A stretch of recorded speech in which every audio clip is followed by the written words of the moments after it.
is Doug Johnson. Doug is a plant physiologist with the USDA-ARS Forage and Range Research Station in Logan. He's been working with North American legume species for rangeland revegetation for the last several years. In cooperation with Sean Bushman and Tom Jones, he is currently initiating work with Utah Trefoil. Please welcome Doug.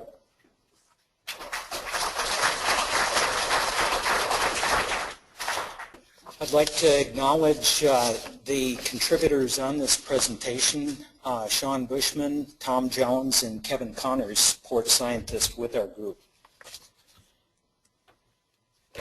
As some of you know, the Forage and Range Research Lab is located at Logan, and our mission is to provide an array of improved plant materials and management alternatives for sustainable stewardship of rangelands and pastures in the western U.S. To accomplish that goal, there are a number of scientists involved in this effort, including 6 geneticists or plant breeders, 4 molecular biologists, and 2 physiological ecologists.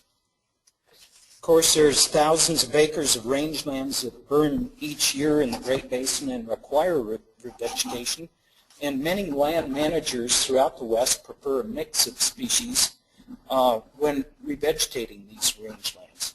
However, there are very few North American legumes that are available for rangeland revegetation, especially in the southern portion of the Great Basin.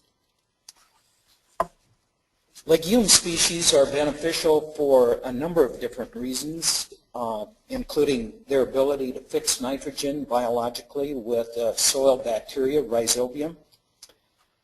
They also are important for diversifying the seeding, and they provide important wildlife habitat and grazing, as well as provide a forage and habitat resource for native pollinators. And as we heard from Kaz's presentation this morning, many people consider legume species as ecosystem engineers because of their ability to fix nitrogen, and that's especially important in many western rangeland sites where nutrient deficiencies are common.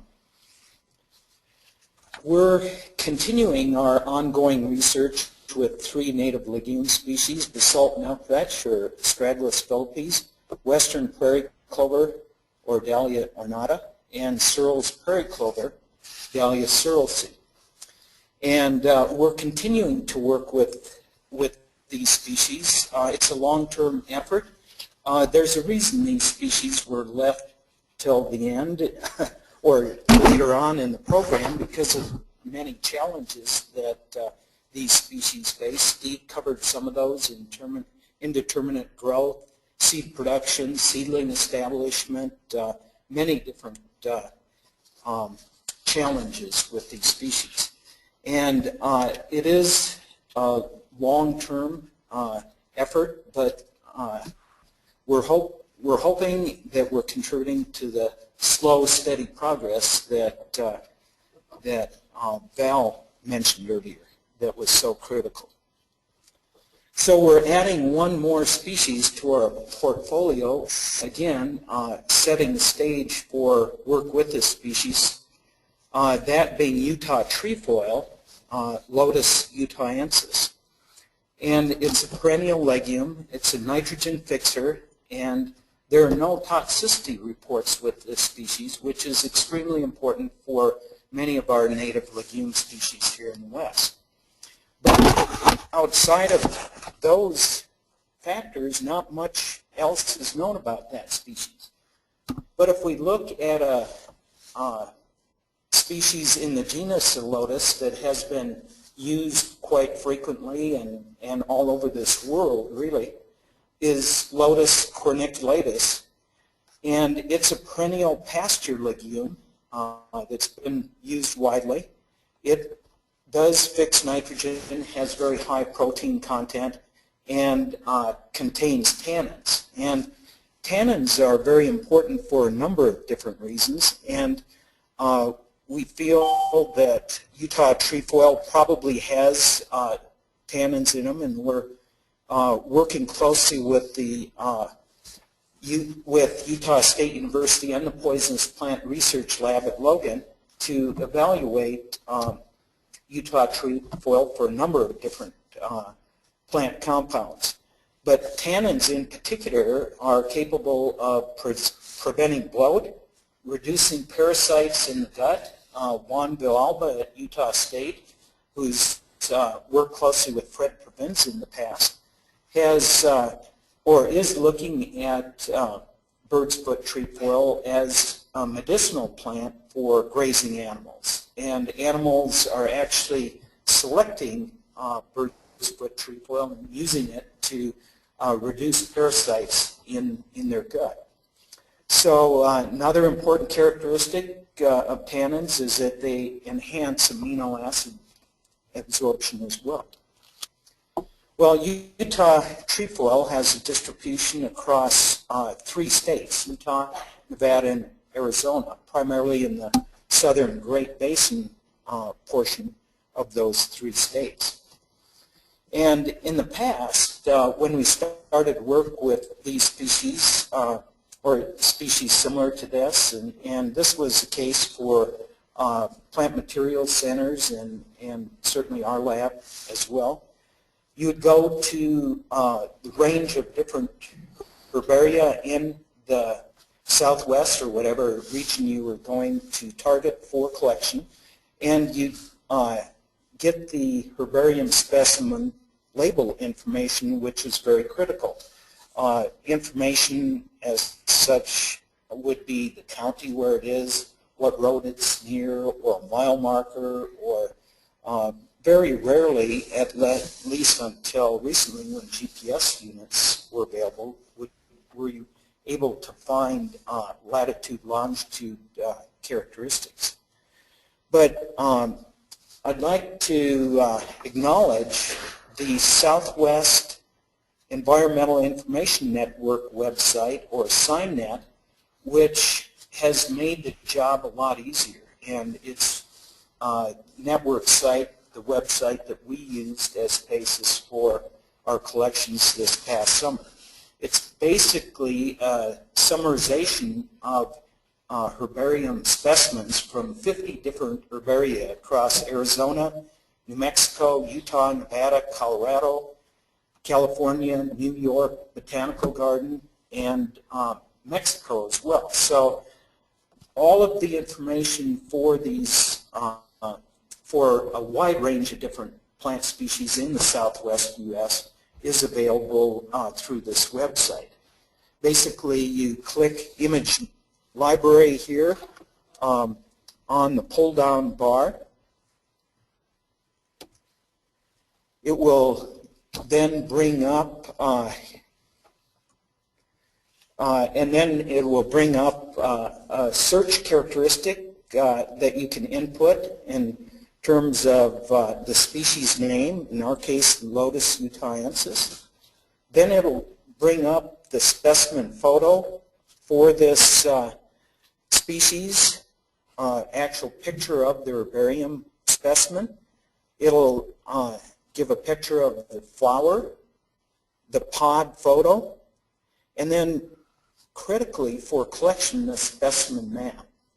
And this is a close-up of the specimen map, and it will give you these little tags basically on all the locations where the herbarium specimens have been collected.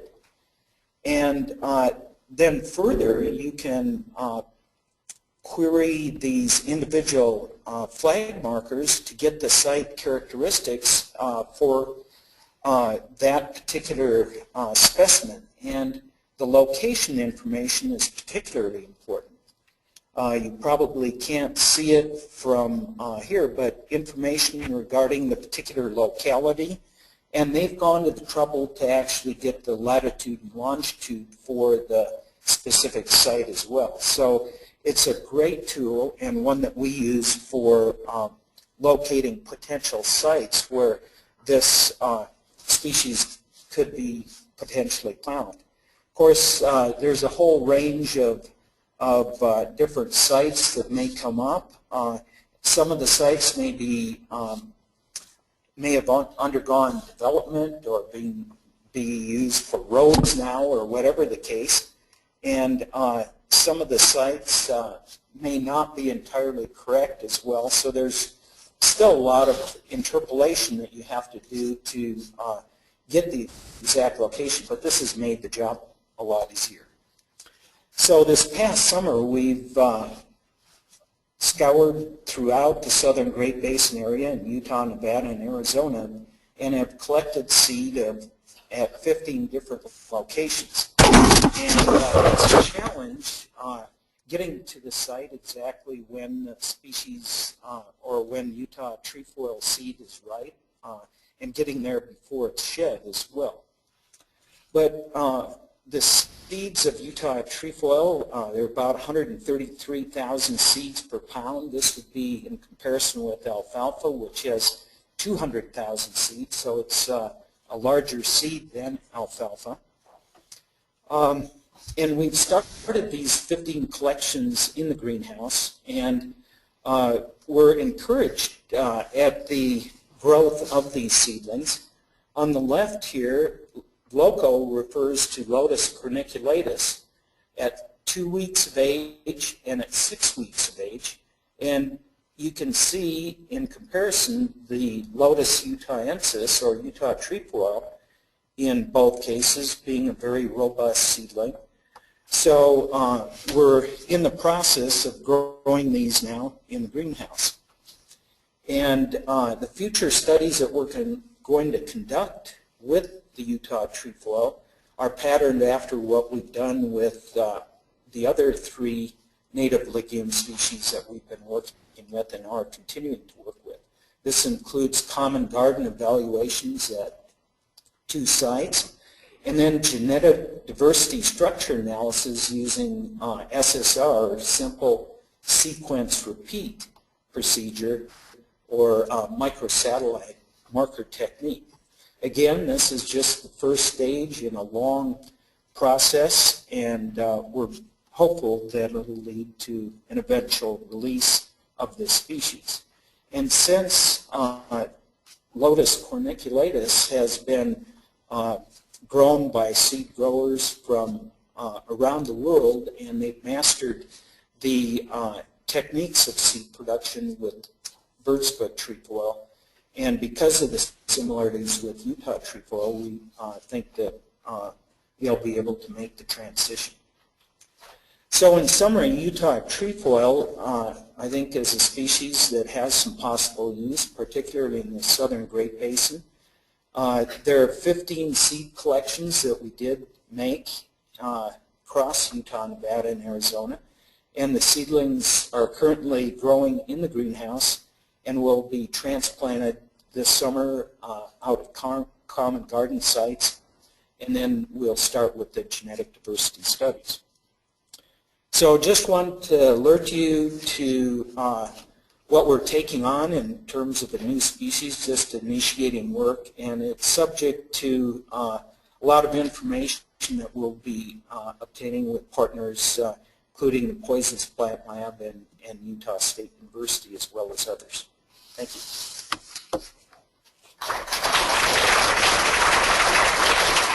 Questions, Doug? Okay, the question is, how dry will this plant grow? We've collected it in areas down to about 8 inches of precip. So we've, on the other hand, found it in ponderosa pine areas as well, so up around 25, 28 inches rainfall, so it's got quite a range. Any other questions? There. Just curious if you tried to inoculate weeds and what results. Yes, we've used the, Repeat the question. okay, question that Derek had related to inoculation of Utah trefoil for rhizodium and what kind of results that we've had. We've used the standard Lotus inoculum that's available through the nitrogen company, and it does appear to successfully inoculate and be successful with Utah Trefoil as well. A lot of times, if you have a similar species or the same genus, that rhizobium will be specific enough to inoculate. So our initial observations are that the available Lotus inoculum rhizobium does inoculate Utah Trefoil. Thank you, Doug.